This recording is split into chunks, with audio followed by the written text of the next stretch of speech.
Paz seja convosco. Amém. Retornamos no nosso intervalo, que havíamos estendido o primeiro horário. Retornamos na pergunta número 52, ainda tratando do segundo mandamento, um texto um pouco menor, que diz assim: quais são as razões tratadas no segundo mandamento? O que o segundo mandamento trata?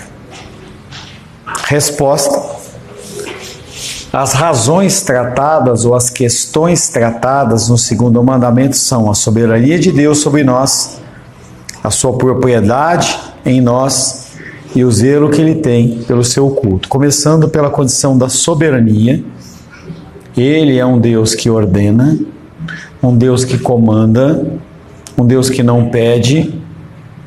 Isso quer dizer soberania.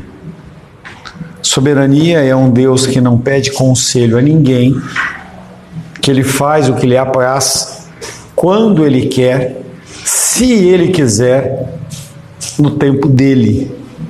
Então, o segundo mandamento, ele vem falando sobre essa condição da soberania de Deus. Sobre quem? Sobre tudo. Como objeto de estudo, ele trata sobre pessoas, a soberania de Deus sobre nós, nossas ações, nossas decisões, tudo debaixo do controle do Senhor. Ele diz que antes que nós fôssemos uma substância informe do ventre das nossas mães, Ele já nos conhecia. Esse conhecia quer dizer que Ele já tinha determinado todos os nossos caminhos. Sua soberania sobre nós, além de Ele ser Senhor sobre as nossas vidas, Ele também tem em nós a sua propriedade. Somos ovelha do seu rebanho e do seu pastoreio. Ele ordena sobre os rebanhos, é propriedade.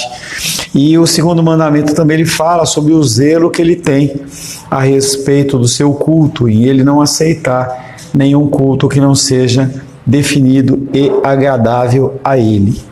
Este povo, eu e você, o povo judeu, o povo que é de Deus, este povo é de propriedade de Deus e foi comprado pelo sangue sem mácula de Cristo. Então, nós não fomos descobertos nem inaugurados. Nós somos criados e escolhidos pelo Senhor. Ele nos escolhe, Ele determina que quer, mas Ele sabe que há um preço para esse resgate, por causa do pecado original. Então esse povo é de propriedade de Deus, ele foi comprado pelo único preço que poderia ser pago, o sangue do Cordeiro. Porque, em primeira instância, o pecado é sempre contra Deus. Quando nós olhamos a figura da cruz, é exatamente a figura de seres humanos pecadores se relacionando primeiramente com um Deus santo e soberano, para depois nós podermos nos relacionar a nível horizontal. Se você tem problema com pessoas, quer dizer que você tem problema com Deus. Quando eu alinho o meu coração, os meus desejos, a minha vontade, as minhas expectativas com aquilo que Deus ordena e comanda, eu paro de ter problemas com outras pessoas. Jesus, como nosso exemplo maior, ele não tinha problema com ninguém. Não quer dizer que as pessoas não tenham problema com você, que é a questão da bem-aventurança. Conforme você vai se adequando e se amoldando à figura de Cristo, mais você desperta naqueles que não têm o que você tem, a inveja, a ira. Muitas dessas situações, elas são transmitidas através da internet, quando as pessoas elas ficam mostrando aquele monte de foto, um monte de foto. Eu sou feliz, eu estou fazendo isso, eu estou aquilo. Não é um problema de você mostrar ou atestar diante das pessoas que você é feliz, porque Deus te abençoa, mas tudo tem limite. O extremismo, ele não é bom. Mesmo dentro do cristianismo, o extremismo, ele não é bom. Jesus, ele não era extremista. Nós temos que ser extremistas em relação às doutrinas de Deus, mas não em relação ao nosso relacionamento. Porque é a vestimenta, é a forma de agir, de falar. Quando eu me converti, eu peguei toda a minha coleção de CD e joguei tudo fora. Ô desperdício! Porque falaram que, não, se você é convertido, você só pode ouvir música cristã. É só gospel. Se não for música gospel, você vai para o inferno. Você não pode consumir isso, não pode fazer aquilo outro. Pô, mas Deus não criou tudo como bom? É claro que você tem que ter discernimento e sabedoria. Você pegar um CD aí, manter um CD da boquinha da garrafa lá, porque aquele é legal. Não, você tem que saber escolher, mas tem tanta música que você consegue analisar e ver a letra. Tem uma música que é saudável e que você pode, locais que você pode frequentar. Esse povo é de propriedade de Deus e foi comprado pelo sangue sem mácula de Jesus.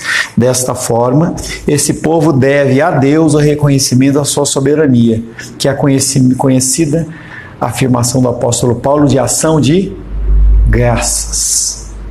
Apresentai os seus pedidos a Deus com súplicas, orações e ações de graças. Você não pode esquecer o agir de Deus. O agir de Deus, ele é aquilo que vai fazer com que o seu coração ele fique alicerçado diante das duas dificuldades da vida que você vai passar. É aquele exemplo que eu dou para vocês, da pessoa está subindo, escalando uma montanha e ela bate aqueles ferrinhos no meio das pedras. Se a pessoa escorregar lá, ela cai, mas ela não passa daquele pino lá.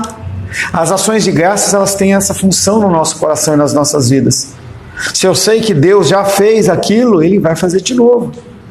E é muito frustrante imaginar que a gente confia mais em homem do que em Deus. Nós acreditamos que os homens vão fazer, mas a gente não acredita que Deus vai fazer.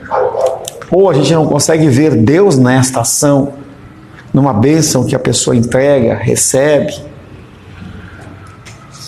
Dessa forma, esse povo deve a Deus o reconhecimento da sua soberania. 1 Coríntios 7, 23. Eu acho que é a Menísia.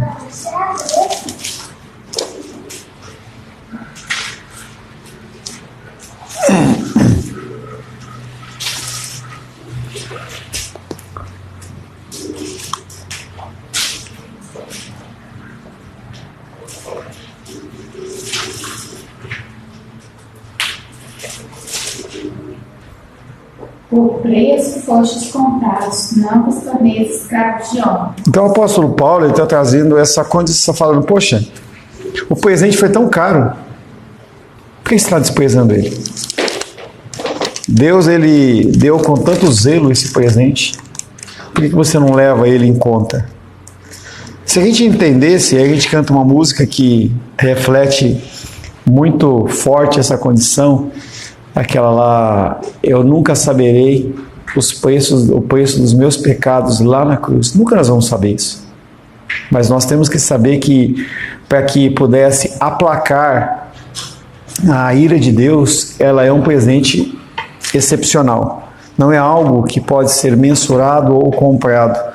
E por causa disso nós deveríamos pensar, sempre que nós formos colocados em uma posição de escolha entre Deus e o meu coração, entre Deus e a minha vontade.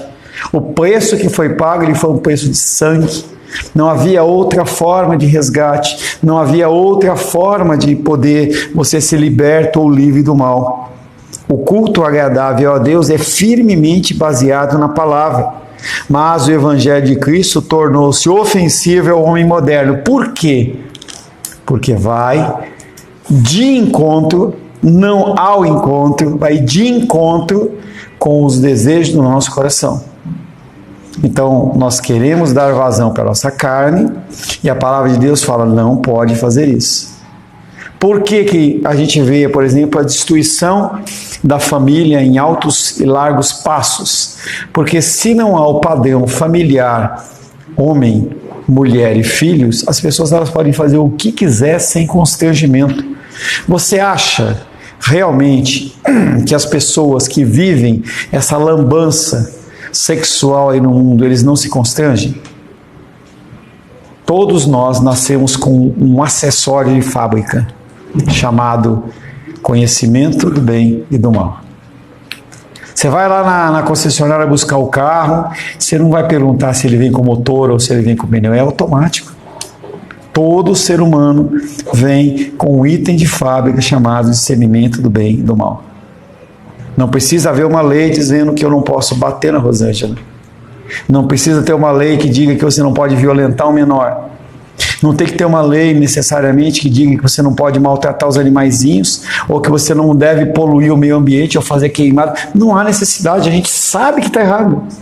Por que há tanto conflito entre essa linha do LG, não sei das quantas lá, com a gente? Por quê? Porque eles estão querendo que não haja nenhum tipo de alusão ao erro deles. Porque eles sabem que eles estão errados. Então eu preciso buscar a atestação, que é o que muitas vezes os filhos fazem. O filho vai lá e busca o pai. O pai não deixou, busca a mãe. A mãe deixou. E a gente vê as pessoas agindo dessa maneira, buscando satisfação no coração delas. Como não encontram satisfação na igreja, eles buscam no mundo, mas mesmo assim querem a aprovação da igreja. Por que o cara vai querer casar com outro homem dentro da igreja cristã se sabe que eles não aceitam? Porque ele quer uma aprovação. Ele quer que alguém diga para ele assim, não, tudo bem, está tudo certo. Aí o coração dele se acalma e ele continua vivendo a vida dele achando que tem algum tipo de respaldo, que não tem. E aí as igrejas, elas se multiplicam em todos os pensamentos e doutrinas, exatamente porque, como no comércio, você está procurando um lugar que te dá demanda, que precisa daquele serviço. Então, se eu tenho um público que quer uma igreja que seja homossexual, ou dos caras que acham que são animais, ou gato, não sei o quê, eu vou abrir uma igreja e as pessoas vão para aquele culto. Só que o cristianismo nunca foi compra e venda, entrega, demanda, nunca foi isso. Sempre foi condição de repelir. O culto agradável a Deus é firmemente baseado na palavra. Por isso que nós temos que estar sempre de olho nas coisas que são acrescentadas ou extraídas das Escrituras. O Evangelho de Cristo ele se tornou ofensivo ao homem moderno, porque o Evangelho diz o que o homem pode fazer e o que ele não pode fazer. O que ele deve fazer e o que ele não deve fazer. Quais as consequências de você agir. Tem muita gente que não gosta de médico. Não tem aqueles caras assim, eu não gosto de médico. Às vezes o cara vai no médico só na hora da morte. Por que o cara não quer ir no médico? Porque ele tem medo que o cara fale que ele tem o quê? Uma doença. É a única razão. Aí eu não gosto de hospital. E quem gosta? Mas é necessário. O hospital está lá, entendeu? Ou deveria estar lá, exatamente para nos trazer a saúde naquilo que nós não temos. Ah, mas eu não gosto de médico. Ah, eu não gosto de Bíblia. Eu não gosto da igreja. Por quê? Porque a Bíblia vai revelar o coração daquela pessoa.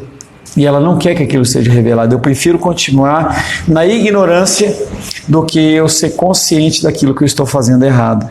Por isso que o Evangelho de Cristo ele se torna ofensivo ao homem moderno. O cristianismo está sendo transformado em um resumo ou um manual de moralidade e comportamento social. E nas coisas que eu posso fazer e que eu não posso fazer.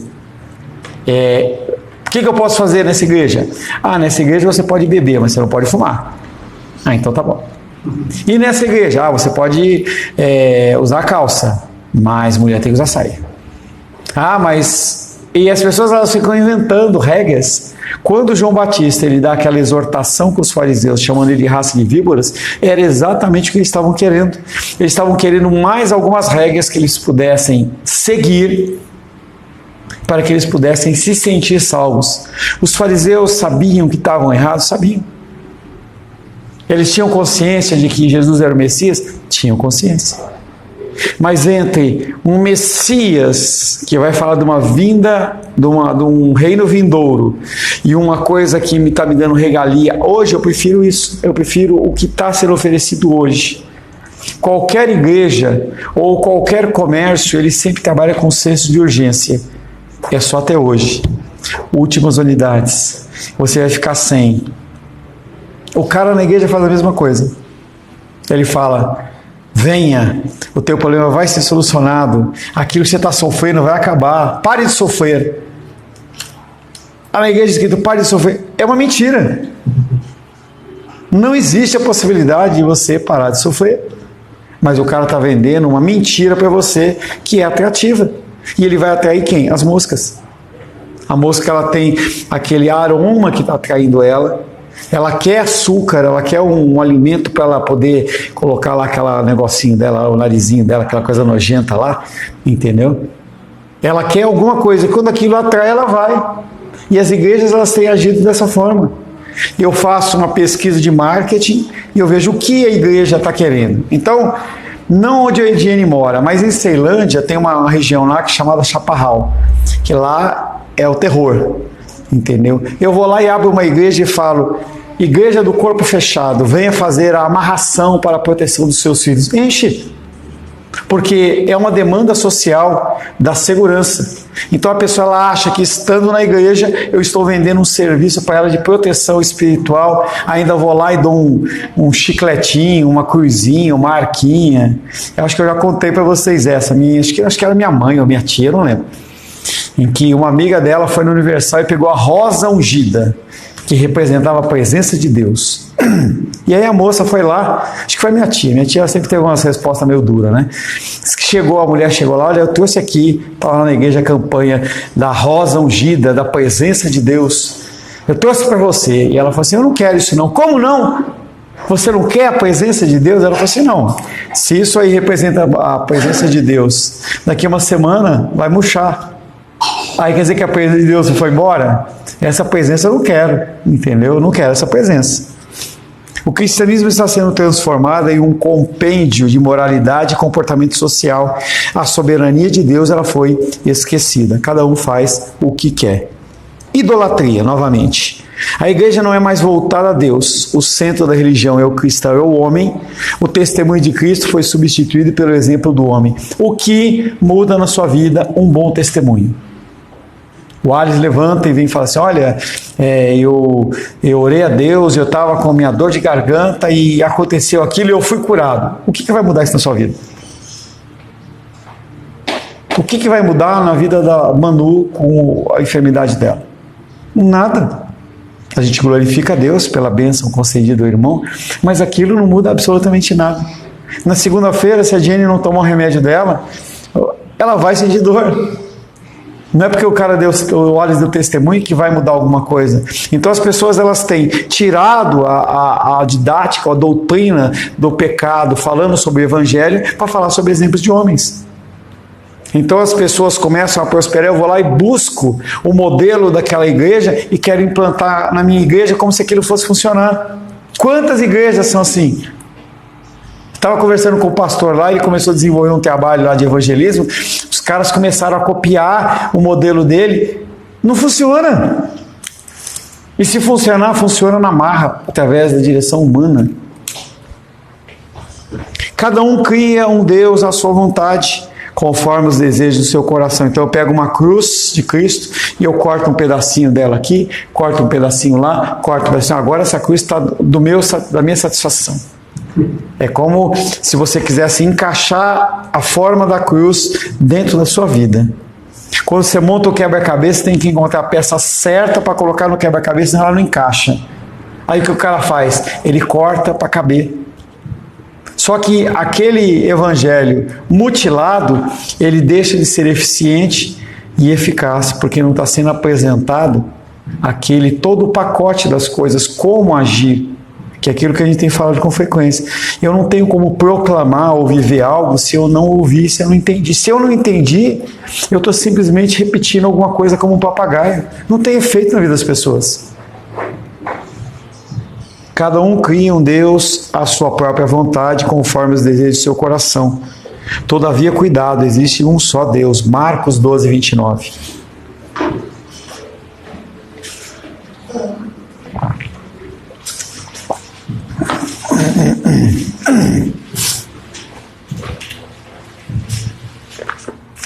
Respondeu Jesus: o principal é: ouve, ó Israel, o Senhor nosso Deus é o único Senhor. Verso 28 ele fala: chegando um dos escribas, que era uma outra casta judaica, nós já vimos duas hoje, os saduceus e os escribas, tendo ouvido a discussão entre eles, vendo como Jesus lhes houvera respondido bem, perguntou-lhe: qual é o principal mandamento? Respondeu Jesus: o principal é: ouve, ó Israel, o Senhor, nosso Deus, é o único Senhor, não há outro. Você pode querer criar deuses na sua vida, criar novas formas de adoração, focos de adoração, mas o único Deus é o nosso Senhor. Existe um só Cristo, um único e verdadeiro Deus. O que significa Cristo? enviado. Buda é Cristo? Não, Ingrid. E para os budistas? O que é Cristo? Cristo é um título, não é um nome. O nome de Jesus não era Cristo. Eu nem sei qual que era o sobrenome de Jesus, mas tinha sobrenome. Tinha um nome lá, sei lá. Nazareno. Tá? Não, Nazareno é que ele nasceu em Nazaré. Foi o nome dele, Jesus, o Nazareno, era de onde ele vinha, como se fosse falar o Alice Ocidental, entendeu? O Alice Ocidental. A Jenny de Ceilândia, entendeu? Quem é o Carlos? Ele estava lá embaixo conversando. Que Carlos você está falando? É o Carlos do Alice ou é o Carlos da Esther? Entendeu? Títulos: Jesus, o Cristo. João, o Batista. Tá? Existe um só Cristo, um único e verdadeiro Deus. Não existe salvação do homem. O Evangelho, não existe salvação no homem. O Evangelho é o poder de Deus para a salvação. Então, enquanto as pessoas elas querem buscar a salvação através de formas de agir, comportamentos humanos, Deus fala, não existe outra forma de salvação a não ser através de Cristo. Oséias capítulo 6, verso 3.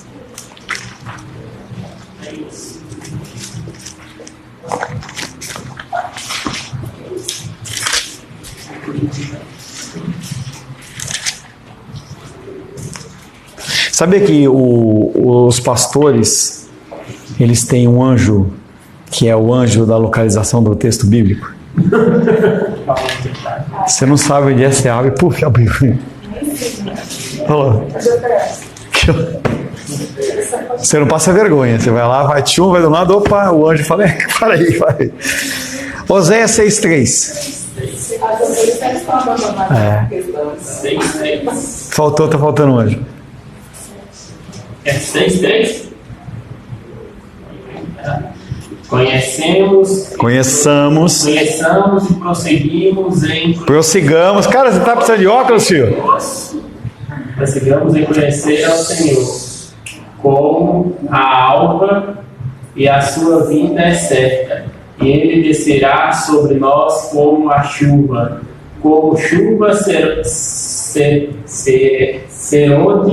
seródia que rega a terra. Conheçamos e prossigamos em conhecimento ao Senhor. Ele fala para você não parar no conhecimento, mas você continuar buscando o conhecimento do Senhor. Como a alva, a sua vinda é certa. Ele está falando assim, do mesmo jeito que o nascer do sol é certo, também é a vinda do Senhor. E ele descerá sobre nós como a chuva, como chuva serôdia, não é seródia, é o circunflexo. O que é uma chuva serôdia?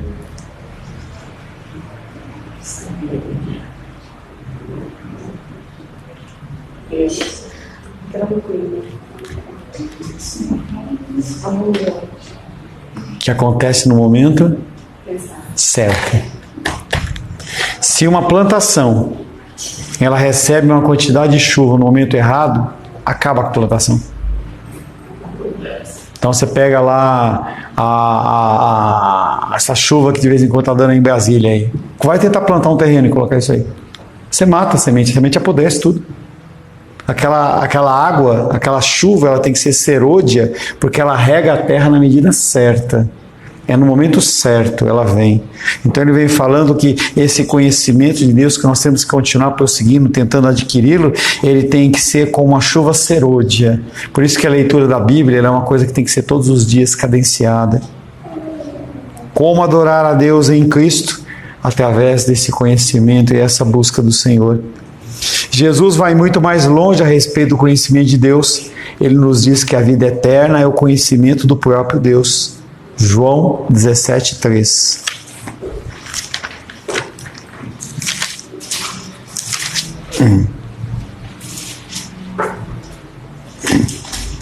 E a vida eterna é esta.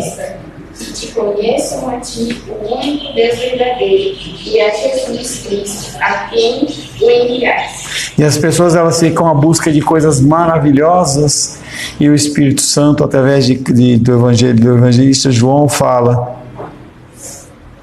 a vida eterna é a busca e o conhecimento do Senhor. Não é o trabalho, não é o legado, não é o trabalho, não é o dinheiro que você vai deixar, não é o apartamento, não é nada disso. É o conhecimento do Senhor. Você acredita em Jesus? Você acredita? Viva como Ele comanda. Amém, queridos?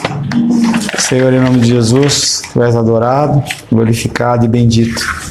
Agradecemos, Pai querido, porque o Senhor, através das Suas misericórdias e maravilhas, o Senhor nos revela a Tua santa e bendita palavra. Agradecemos, Pai querido, pelos ensinos que recebemos nesta manhã, pedindo a Ti, Pai querido, que o Senhor continue nos abençoando, que o Senhor nos conceda da Tua graça e do Teu amor. Oro em nome de Jesus. Amém. Graças ao nosso bom, querido e amado Deus.